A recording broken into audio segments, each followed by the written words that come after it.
Il a quitté le département pendant une dizaine d'années et à peine de retour dans les Vosges, Régis s'est présenté à cette agence d'intérim à Épinal. Il a fait une grande partie de sa carrière dans le transport longue distance. À 55 ans, il veut vite retrouver du travail, mais il vise maintenant plutôt les camions de collecte de déchets pour faire un peu moins de kilomètres. Tout ce qui est spécialisé, longue distance, déplacement, ça ne motive plus du tout les gens. Déjà niveau salaire, les contraintes horaires, déplacement toute la semaine. Et moi je sais que je l'ai fait quelques années, j'ai arrêté. Voilà, donc je recherche un travail avec retour à la maison.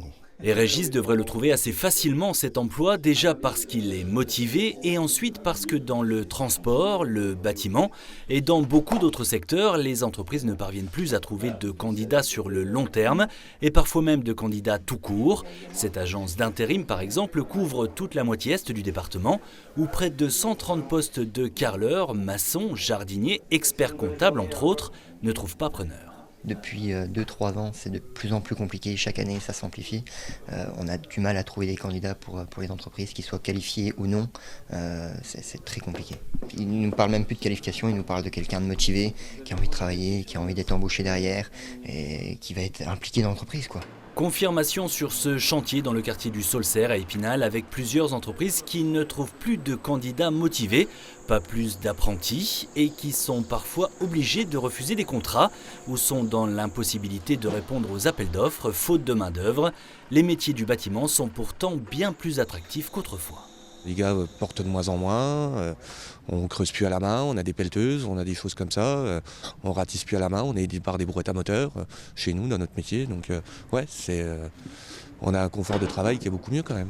Les salaires sont plus intéressants. Et les salaires sont très importants même. C'est vrai que c'est bizarre d'avoir du mal à recruter, sachant qu'il y a des métiers beaucoup plus techniques qui nécessitent plus d'études et qui ont des salaires qui dépassent pas ceux des maçons aujourd'hui, quoi. La plupart des entreprises se disent donc prêtes, on l'a entendu, à embaucher des personnes non qualifiées et à les former elles-mêmes.